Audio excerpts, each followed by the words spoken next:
mistake on this though. I probably What's that? shouldn't say anything, but it might help some other folks if they ever did this. This is a lacquer finish on here. Had like 6 coats of lacquer or something. I was about to take it off the lathe.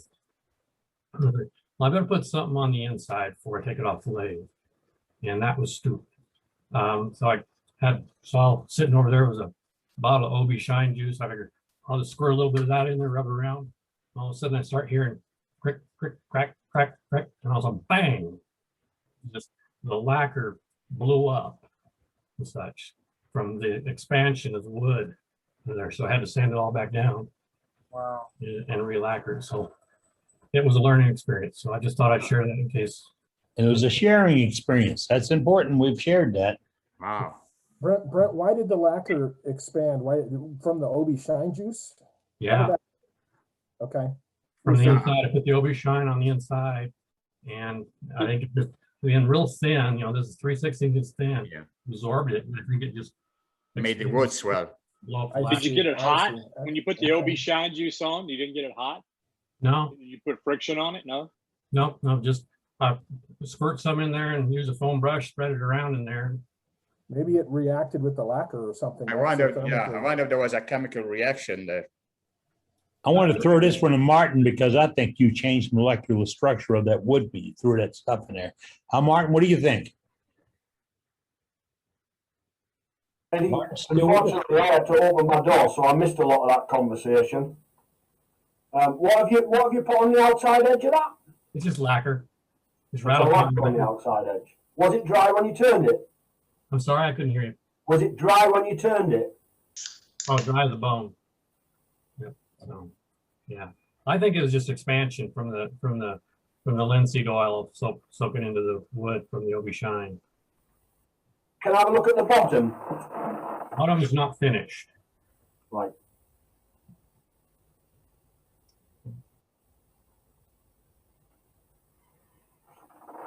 I'd be surprised, Eddie. What kind of wood is that? Juniper. Got gorgeous grain to it. It really does. Beautiful, It's great. gorgeous, for sure. It's really, really, really old. It's been dead on the ground, I bet 50 to 100 years. I can just pick it up out here in the field all the time. But Now- it was probably killed in a range fire years and years and years ago. It's like, so I just go cut a chunk off of it. Now, when it cracked, when the lacquer cracked, did it crack in a straight line? Did it crack like when you break a glass, or? Right here, you can kind of see one a little bit. I sanded Okay. it down, but I couldn't get it sanded down all the way. It's like, so Is that the lacquer or the wood that cracked? that's the lacquer. That is a lacquer crack. Okay. Um, Wow. How many coats of lacquer did you put on that? That was about, at the time it cracked, I think there was about 6. So I sanded it down and put another 6 on it, but it's still left some. How is the inside where that crack is? Do you see anything on the inside? No, I can't see No. anything except some tool marks. But I mean, it's too perfectly straight. It almost looks like a wood crack there. yeah, no, it's definitely, it's, and then after it went bang, you know, you could actually feel it in there and such. Yeah. You know, a few thousandths difference on the thing and such. So You know, from the way the crack shows, it almost looks, as you were saying, I think that you might have put a lot of that OB Shine juice and it swelled the wood. And that's what made it crack. yeah, that's what I think it is. Yeah. I've never ever seen lacquer crack like that. Well, I'm thinking maybe lacquer wasn't my best choice of finish on this and such, but I didn't really want to do any kind of friction or anything, because turning this with this this natural edge on here, that gets really difficult to finish and stuff. So I wanted some sort of spray on. But, I think with some lacquers, you've got quite a hard finish. It's not that flexible. So if the wood is absorbing the oil from the shine juice and swelling, then the wood's moving, but the lacquer's not going with it. And that I think is probably why it's cracking, isn't it? So The only answer, Paul, I've never ever seen lacquer crack, but I probably wouldn't have used the the OB shine juice before I'd put the lacquer on, you see. I'd Yeah. use the lacquer to almost seal the wood first and Yeah. then start applying my coats. Cut that first layer back and then start applying my coats of lacquer that I wanted to finish it with. I've never ever seen lacquer crack like that, and not in a straight line.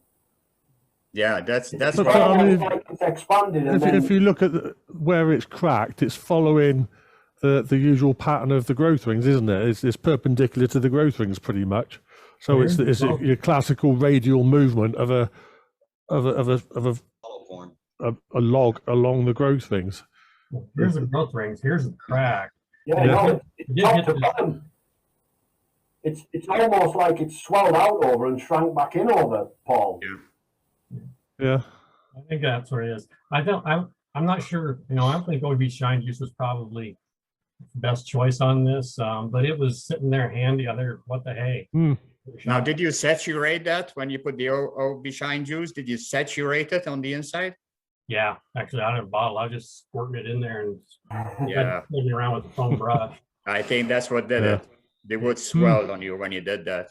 Yeah. I want to back up Martin's idea, sealing. Martin said sealing. I'm a great fan of sanding sealer on everything before I put a finish on it. Exactly. That's what I do too. Because I really believe that's the overcoat. I mean, I did the same thing. the idea is to build up the layers, you see, and often the sand and sealer will be very compatible. So the sand and sealer will seal the pores, and then you can start applying the finish.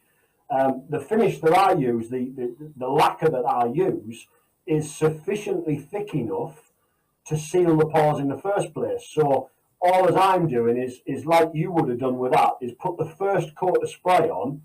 Some of that would have absorbed and gone into the timber. You'd then cut that back and you'd put your next coat of lacquer on. But if you're intending on putting 6 or 8 or 10 coats of lacquer onto it to give it that glossy shine, there was no need to put anything on there in the first place. Your first 2 or 3 coats would have built the layers up sufficiently for the finish. So that's what I do usually. Yeah.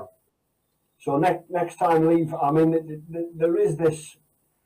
A lot of people would say you can't apply any kind of wax before you put a lacquer on.